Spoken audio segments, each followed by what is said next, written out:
sir. Go ahead. Everyone can be seated. And then from there, we'll address the defense's case.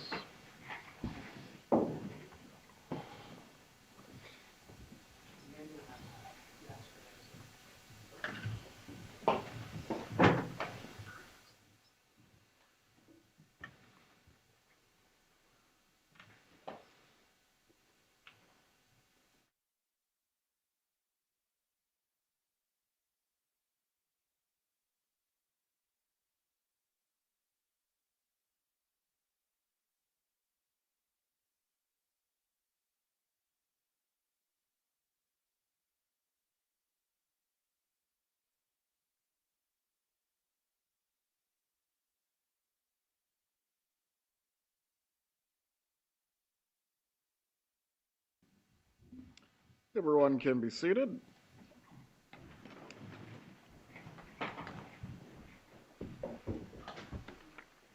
Members of the jury, now that the state has rested its case, the defendant is going to have his opportunity to put on his case as well. Mr. Rauschbaum, you may call your first witness. Your Honor, the defense calls Kristin Adamson.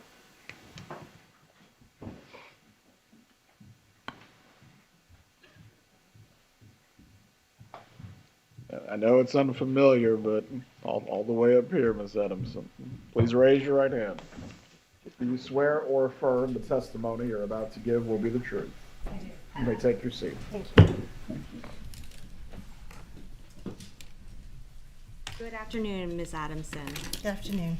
Would you please introduce yourself to the jury?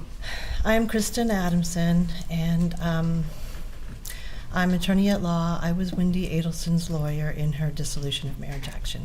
Where did you attend law school? I attended law school at Florida State University. I graduated in 1988. Are you a member in good standing of the Florida Bar? I am. Do you specialize in any areas of practice? I do. I specialize in marital and family law. I'm board certified since 1994, I think, in marital and family law by the United States, by the Florida State Supreme Court. I also am a fellow in the American Academy of Matrimonial Lawyers, former president of the Florida chapter. I'm a fellow in the International Academy of Family Law Lawyers. I have been named a Florida super lawyer in family law and Best Lawyers in America since 2008, specifically Tallahassee Best Family Law Lawyer in 2012 and 2021. You mentioned earlier that you are a board certified lawyer. What does that mean exactly? To be board certified, the Florida Supreme Court promulgates a list of criteria that you have to become board certified in a specialty area. And you have to pass a test, both written and oral, and a peer review by your peers and the court as well. And you have to pass all three of those things in order to become board certified. You mentioned in your introduction that you were Wendi Adelson's attorney in her divorce proceedings against Professor Markel. When were you retained? I was retained, I think, approximately October of 2012. Did there come a time during your representation of Wendi Adelson that you filed a motion to allow her to relocate to South Florida? I did. I filed that motion almost immediately after I was retained. I filed an amended petition for dissolution of marriage to request that she be allowed to relocate, and a temporary motion that she be allowed to relocate. So that would have been in 2012. Is there anything wrong with asking the court for permission to relocate? No, it's especially in Tallahassee, because it is kind of a transitory community with the college and everything. It's fairly common for when people get divorced for one party to want to relocate somewhere else, either back where their family is, or they graduate from school and they want to move to someplace else because of a job, or they remarry. We do file these relocation requests fairly often. In Leon County, in your experience, how often are such motions granted? So that is the kicker.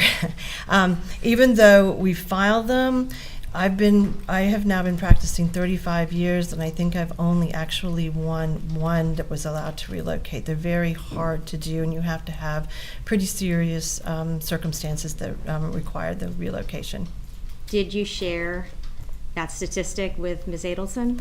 I did. I thought she had a shot at it because of all the facts surrounding her case, but I did tell her that it's very unlikely that we will win this. But I did tell her that if you do plan to relocate or want to relocate, you need to do it now in this initial proceeding and not wait until everything's over and then ask. So we made that tactical decision to at least attempt to relocate. And what was her reaction to that? She wanted to be able to try, so we did. We filed the motion for relocation. Was that motion ever heard by the court presiding over her divorce? Yes, it was. We filed it and we set it for hearing for any number of reasons. The hearings kept getting, the legal proceedings take a long time sometimes and things get complicated. It kept getting pushed off, but ultimately, I think it was around June of 2013 that we had a hearing about that relocation issue. And what was the court's ruling? The court said no, she could not go. What was Wendi Adelson's reaction to the court's ruling? She was pretty... To the extent that question calls for hearsay, Your Honor. Ms. Adamson, you may testify to what you recall about what you observed from your client, but not to her actual words. So she was pretty calm about the whole thing. She seemed to understand that it was not a given that it would happen, that it's usually a long shot. And I spoke with her afterwards, right after the proceeding, and then I spoke with her several times afterwards to sort of decompress, and she seemed fine about it. She understood. Okay. Pretty resigned to the idea of it. There's been some testimony in this case that in the wake of that denial, the Adelson family was considering offering Professor Markel a certain sum of money, $1 million, to allow Wendi Adelson and the boys to relocate to South Florida. Are you aware of that offer? No. Okay. In your experience, have you ever heard of one spouse making a monetary offer to another spouse to allow for things like relocation? Objection, relevance. Your Honor, the state has... Rule, and may answer the question. So that's a fairly common occurrence for relocations, and I actually just had one a couple of weeks ago where that's exactly what happened. Was the husband of the new husband of a woman who wanted to relocate basically paid my client to allow her to be able to relocate. I've also had people. It shouldn't be the case that money and children are connected, and we've tried hard to not have that happen, but it does happen sometimes. I also often have one say, if you allow us to relocate, you never have to pay child support. All kinds of those kinds of money things do get offered, and sometimes it works and sometimes it doesn't. Is there anything illegal about one spouse making an offer to another spouse? Not as far allow as I them? know. Okay.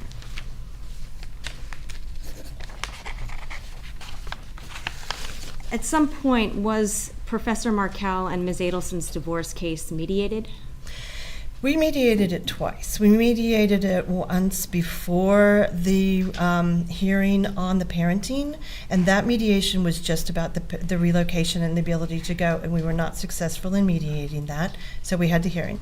Then we mediated it again in July of 2013, and that was also an impasse. It was sometime in the around July 20s, 21 maybe, something like that. But then we settled the case a week later, because that happens sometimes. And I tell my clients this all the time, just because we haven't settled it at mediation doesn't mean it's over.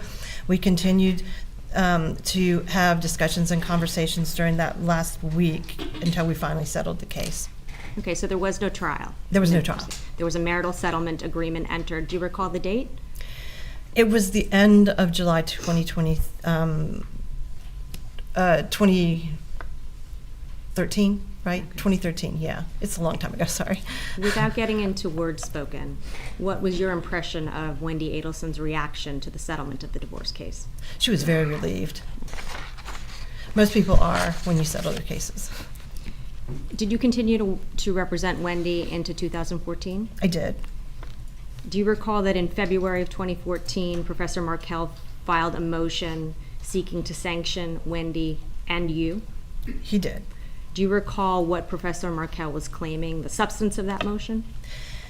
The substance of that motion was in response to a motion that I had filed in October of 2013 when he did not pay her or me the money that he was supposed to pay according to our marital settlement agreement. He only paid part of it, and he didn't pay the rest of it, and he didn't pay me. And this was just about the financial part. It had nothing to do with the children.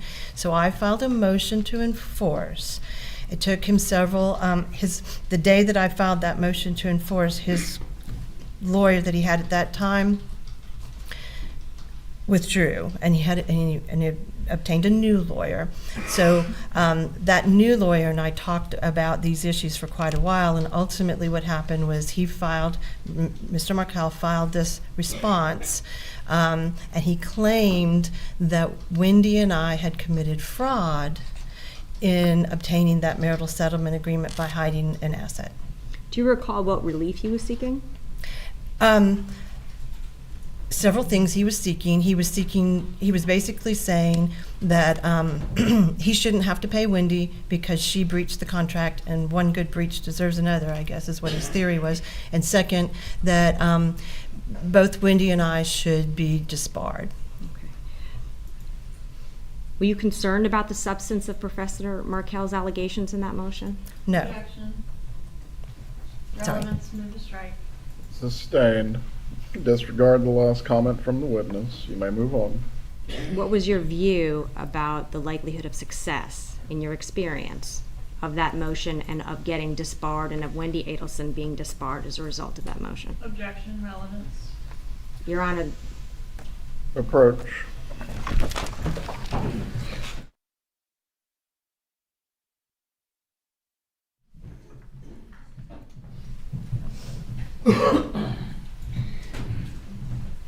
Ms. Adamson, you may you may testify as to what you communicated to your client concerning this motion.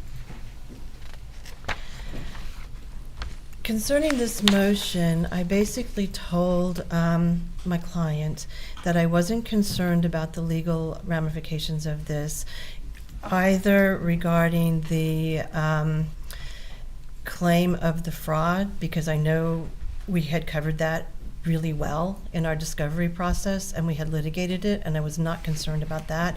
I was not concerned about, so much so that I was not concerned at all about any ethical issues that I might have had with the bar and or Ms. Adelson either. I was not concerned. do you recall that Professor Markel, or his attorney on his behalf, filed another motion in March of 2014? So in March of 2014, well after the first motion that was just about the property, he filed a motion that made some additional claims for why he shouldn't have to abide by the payment. And these claims started talking about the children.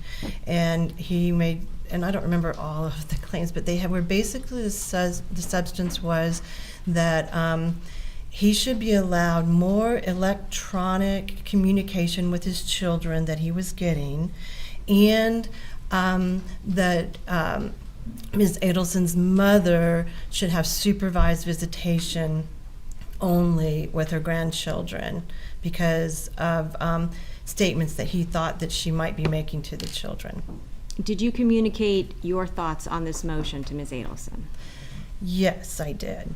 And what were those thoughts? So I told her, as far as the electronic communication, I wouldn't worry about that too much because we already had a marital settlement agreement that outlined everybody's rights and obligations, and there had been no real changes on that. So And the judge had actually already ruled on that kind of issue in 2013 at one of our hearings. We had a couple of hearings.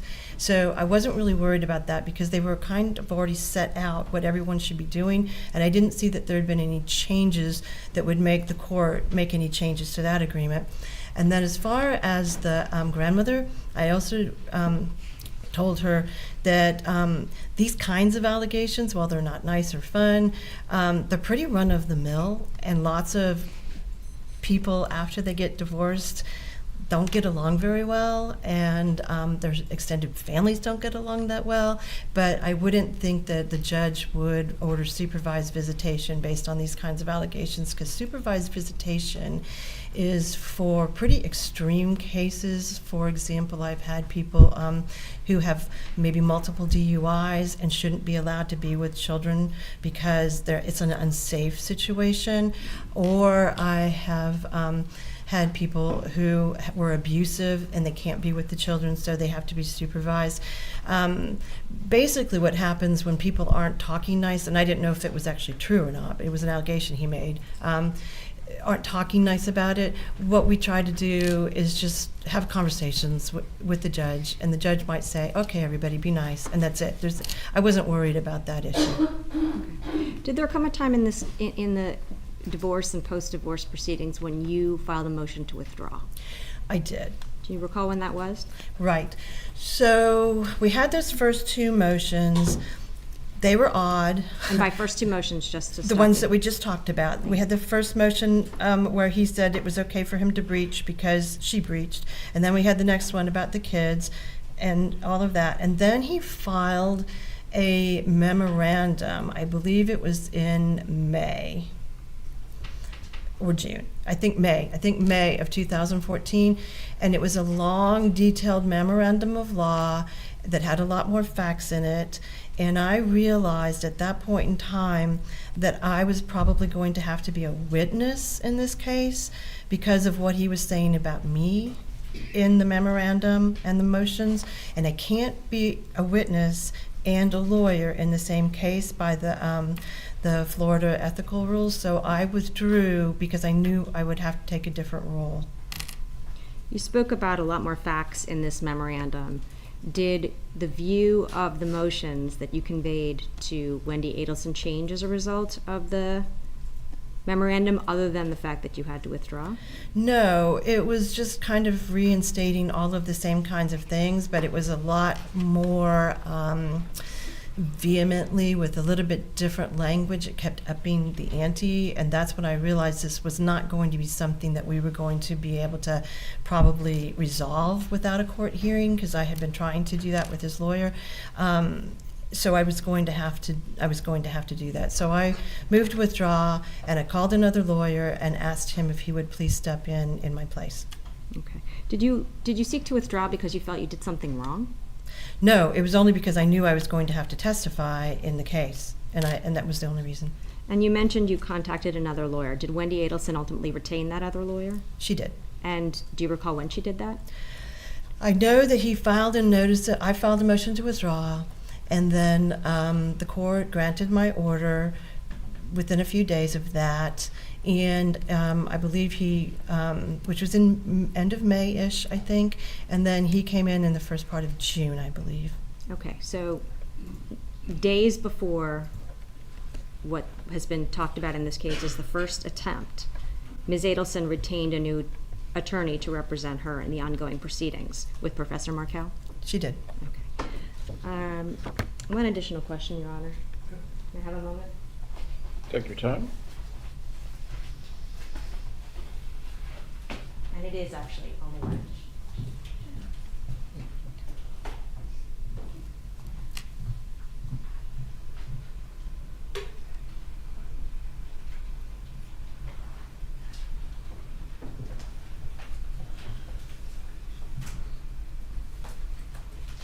There's been some discussion in this case, some testimony concerning telephone calls on the morning of May 2nd. Okay. Whether those telephone calls related to a motion to compel and a notice of hearing filed by Professor Markel's attorney on his behalf. And again, the testimony related to calls on the morning of May 2nd. Can you tell the jury, we're showing you a portion of State's Exhibit 56. Okay. This is the notice of hearing that was filed, you can see, on May 2nd, 2014. Can you tell the jury what time? It looks like it was filed at 3:14:48. They've got the seconds on there. PM. Okay. And the motion to compel, what time was this filed? 3:14:48 PM as well. Okay. And just to be extra clear, just 3:14 in the afternoon or morning? It's PM, so it's afternoon hearing. I have nothing further now. Cross-examination.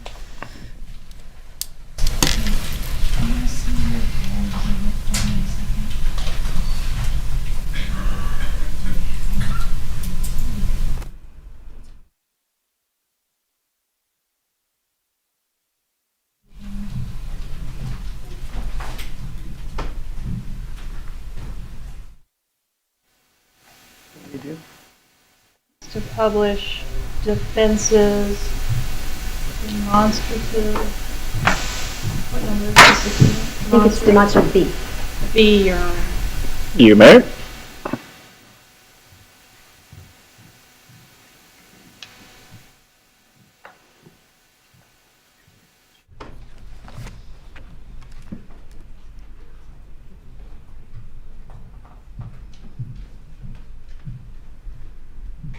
Okay, so on May 2nd, 2014, I know you're not familiar with this exhibit, but if these calls occurred at, we're going to have some clicking here, clicking assistance.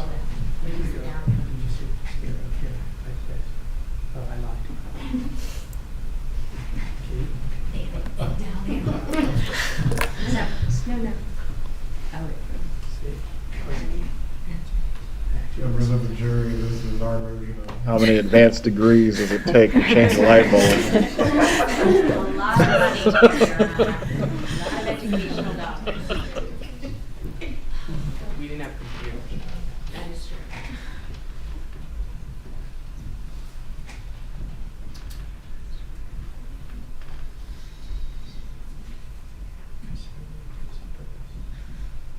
I can try online. You were asked about a filing or two filings that were made on May 2nd. If the phone calls in question occurred well into the afternoon hours, it would have been after that filing. Would you agree with that? I have no idea. I think you Sorry. do, because I think you were shown the documents and asked about the time of the filings. I know about the filings, yes. Okay, so if the calls occurred into the late afternoon, we have it now 3:15, 3:49, 3:54.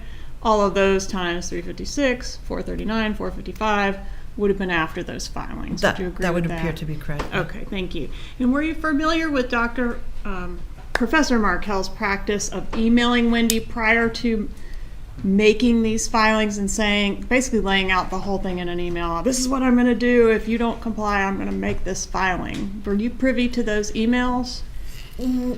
Sometimes. Foundation. Stay, Ms. Kappelman, if you can go through that with the witness. I'm sorry, what did you say, Your Honor? Foundation.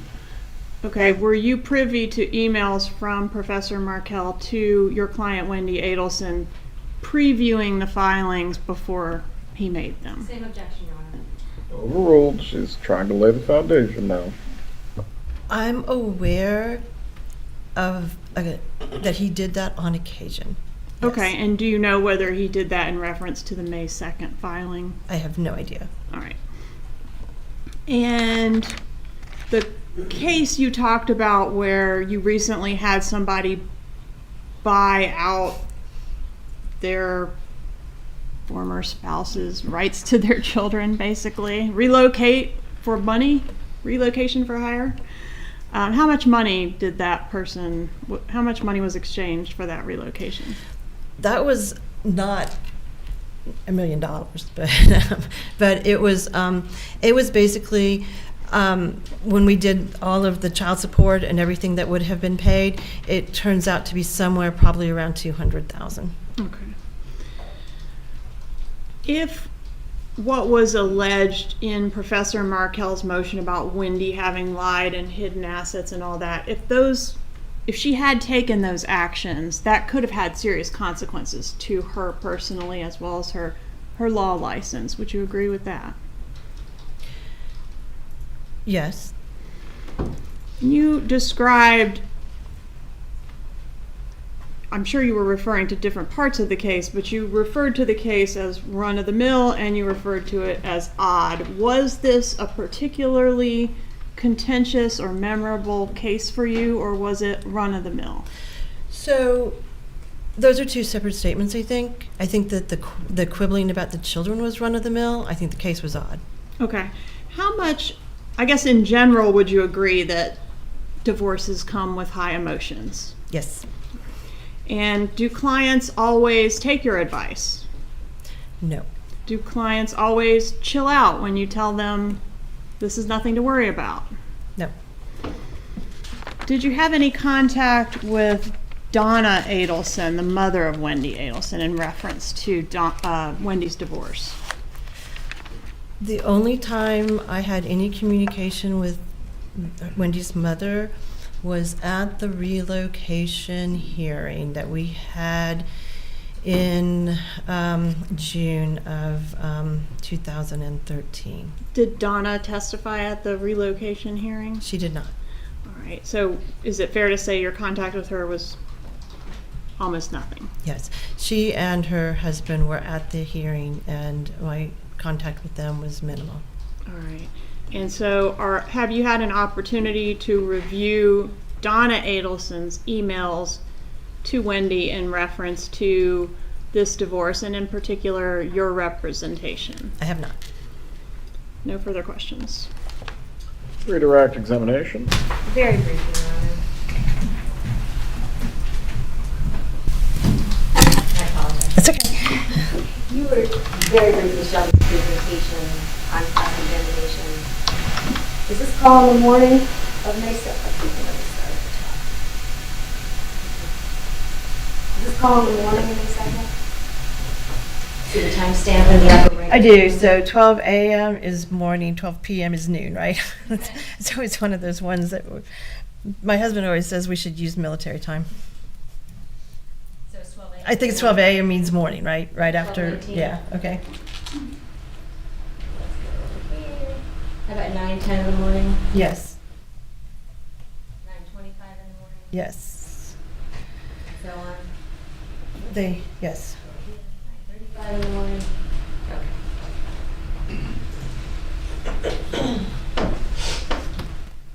And you were asked on this patent if Wendi had done the things that Professor Markel accused her of, failing to disclose assets and such, whether that would have been a serious matter, correct? Yes. Were you aware of Wendi Adelson failed to disclose assets in the context of the divorce proceeding? No, she didn't. And in particular, the particular asset that he was talking about, it was a non-marital asset of hers, and it was her parents had given to her, and she basically took it back, but we showed him the whole paper trail of it, and his argument was kind of an esoteric legal argument about why it should be his and part of the marital estate. So it was kind of weird, and when I say the case was odd, what I mean it's odd for the opposing party to make claims against me, to want me disbarred as well as his wife. So that was what was odd about the case, and I remember it because that doesn't happen in my cases. But that was the arguments that he was making, and we several times, it was one specific retirement account, so several times we gave him the documents that he requested. It just never was what he wanted. Okay, no further questions, Your Honor. You may step down. Thank you.